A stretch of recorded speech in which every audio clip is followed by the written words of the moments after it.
Good morning, everyone. In this video, we are on page 6 in the note packet, and here we're going to be looking at logistic growth functions. Now, this is another function we just looked briefly at when we were talking about parent functions. You may remember that the equation for it is absolutely disgusting, but here in Unit 6, we're going to get into logistic equations with a bit more detail. So first, logistic growth functions is a type of exponential growth that eventually levels off and reaches a maximum sustainable population. We call this maximum sustainable population the carrying capacity or the limit to growth, which we represent with C in the logistic growth function. So here's our carrying capacity, and this represents the limit to growth or the maximum sustainable population. So folks, hopefully you had a chance to watch the video with the bunnies getting picked off by the crows and then getting struck by lightning. So a lot of things do increase exponentially, such as bunnies, but then there are predators or things that kind of help level off their growth so that, you know, our country isn't overrun with rabbits. So a lot of populations reach this type of carrying capacity, and it is modeled by logistic growth. So this is what our logistic equation looks like. Again, yuck. And you may remember from when we talked about logistic functions in the context of parent functions, they have two asymptotes. They have one at 0, usually. And again, that's similar to an exponential function. And then they also have a top asymptote. And this top asymptote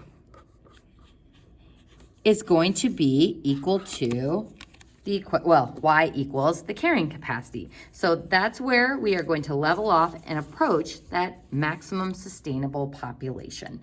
Now, something to note is that logistic functions are increasing the whole time. So it's increasing exponentially here, and then it starts to slow down, but it is still increasing. So it says decreasing growth rate, so it starts to grow more slowly, but this graph is increasing the whole time. So population often grows in a logistic pattern. Many plants, such as sunflowers, grow to a natural height following a logistic pattern. So they erupt from their seeds, they grow very, very quickly, and then they sort of level off at a maximum height. Contagious diseases and even rumors spread according to logistic models as well. Create a logistic regression model using the data in the problem below. You planted a sunflower seedling and kept track of its height h in centimeters over time, where t is in weeks. So folks, I actually misspoke. Back on page 4, where I told you to cross this off, I forgot that we are going to use this for logistic regressions. So we're not going to worry about doing exponential regressions, but logistic regression we are going to do. So I would go ahead and just write page 6 by this chart. And these are going to be our steps for doing a logistic regression on our calculator. So we're going to go ahead and go through these first couple of steps for getting our calculator set up. First, second, y equals to turn the plot on. So second y equals, I'm going to select the first plot with enter, and then select on. So once your scatter plot is on, you might find other graphing capabilities to be a little bit weird. Sometimes the zoom and the window stuff is going to get a little bit off. So only turn the plots on to do a regression problem. And then you could do the same thing, second y equals, select the plot, and you can turn it off when you do other types of graphing problems. So since we're doing a regression, we want to have our scatter plot on. Our next step is to press the stat button, edit, and type in our data. So our stat button is right here. Go ahead and press that. Select edit, and we are going to type in this information. So in the first column, I'm going to put our t 0, 1, 2, 3, 4, 5, 6, 7, 8, 9, 10. And then in the second column, we're going to put h. So t is our time in weeks, and h is our height in centimeters.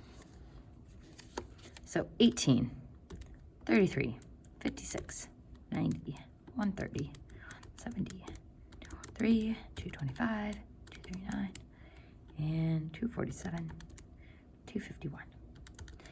And after you type in your data, I would just do a once over and make sure you've got all of your data points in, that you've got an even number of data points, so you shouldn't have another just floating t value down here. So make sure you've got all your data entered in correctly, and going back to page 4 for those steps. After you have the data entered in on your calculator, to look at it, you go to Zoom, and then option 9, which is Zoom Stat. So Zoom, option 9 is Zoom Stat, and there's our happy little scatter plot. And we can see that for sure. Ooh, and I still have that equation in my y equals. I'm gonna go ahead and get rid of those. So there I can see that that definitely looks like a logistic graph. So that's what my graph looks like, but we wanna find the logistic regression. So we're gonna go to the Stat button again, Stat, arrow over to the Calculate tab, and we're gonna arrow down and select logistic, which is B. So you can cross off exponential regression since we're not going to do that one. We are going to choose logistic. Press enter like 5 times, and it's calculating it. And what's nice about the logistic regression is it not only shows me that nasty logistic equation, but then it gives me the A, B, and C values that go into that equation. So going back to part A, it says using your calculator, find a logistic regression model for the data. So I'm just gonna put page 4 so we remember to reference those steps. I'm gonna go ahead and start by writing the general logistic equation, y equals C over 1 plus a e to the negative bx. And now I'm going to put in the values that it gives me. So my C value is the 256 point, I'm gonna go ahead and take it to 2 decimal places. So 256.06 all over 1 plus my A value is 13.07. E is base E to the negative 0.65, that's my B value, X. Yikes. And that is my logistic regression, which we can now use to answer some questions about the sunflowers. What is the limit to growth of the sunflower seedling? So the limit to growth,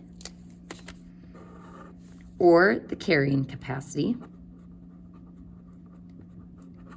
refers to that top asymptote where my graph appears to be leveling off. And the nice thing is it's equal to your C value, or the top of your logistic equation. So our carrying capacity is our C value, which would be equal to 256.06, what? Centimeters, because that's how tall sunflowers will tend to get. Using your model, approximate the time it will take for the seedling to reach a height of 100 centimeters.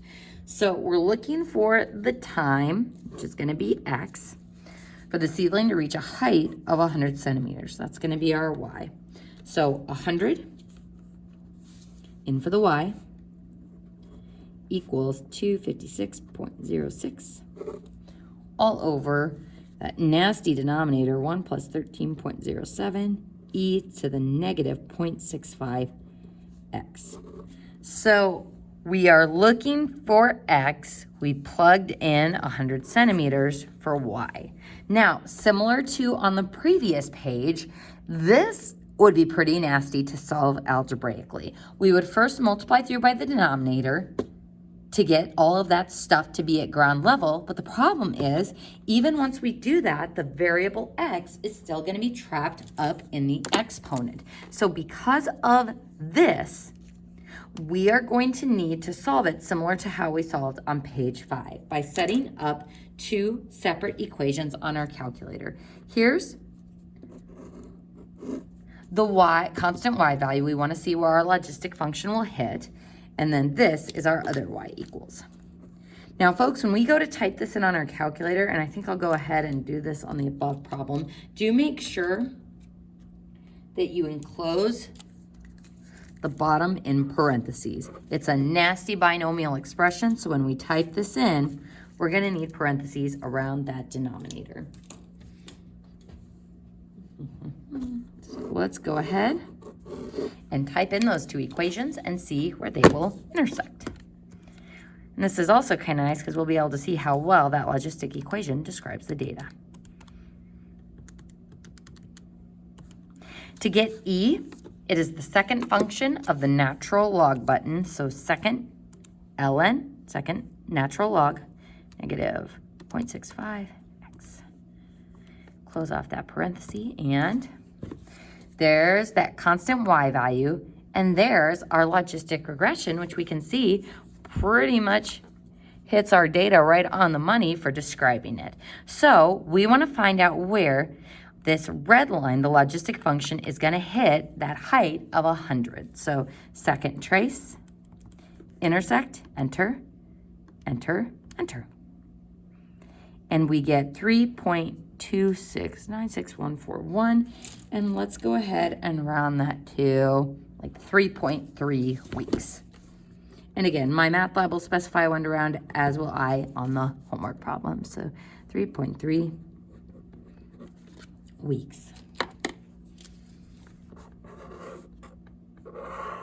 And we can check the reasonableness of this answer by looking at our chart of data. So when does it reach a height of 100 centimeters?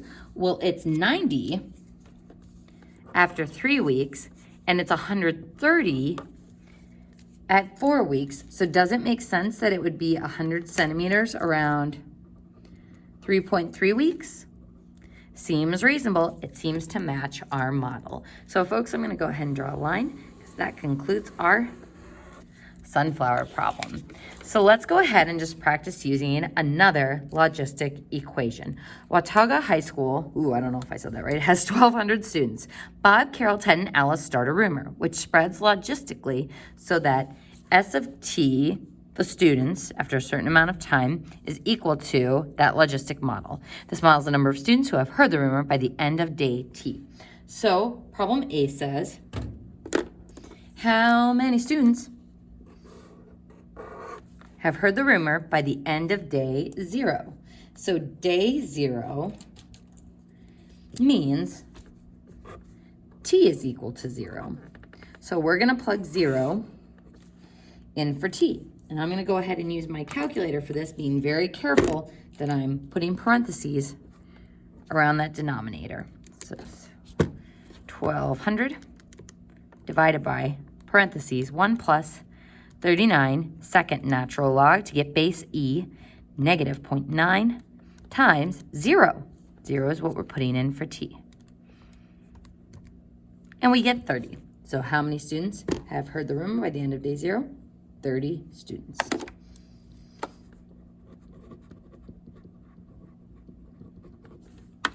How long does it take for 1,000 students to hear the rumor? So here, we're not given t, we're given S of t. So we're going to let y equals 1,000 be a horizontal line that we want this logistic function to intersect so that we're able to find t. So going to y equals, I'm going to put 1,000 for the y1. And for y2, I'm going to put that logistic equation. 1,200 divided by parentheses 1 plus 39, second natural log for base E, negative 0.9x.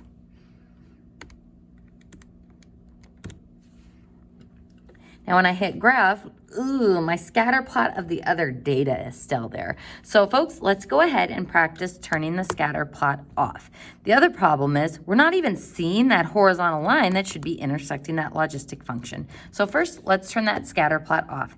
Second, y equals, select the first plot and turn it off.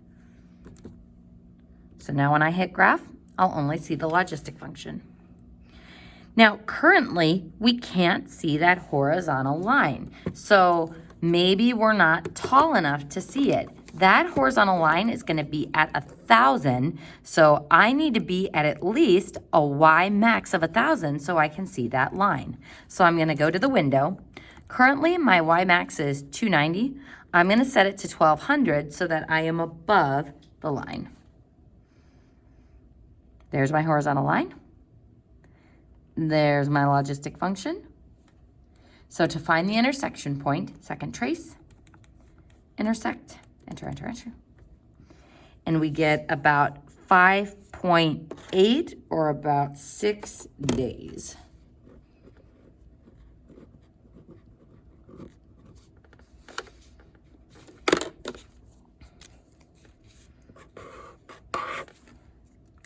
Now it says, what is the maximum sustainable population of students that can hear the rumor? So when is this graph going to level off horizontally?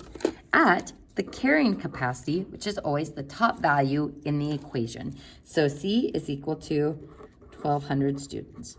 Why is it going to level off there? Because Watauga High School has 1,200 students. So that's the most number of students that can hear the rumor. And that concludes page 6 of the notes.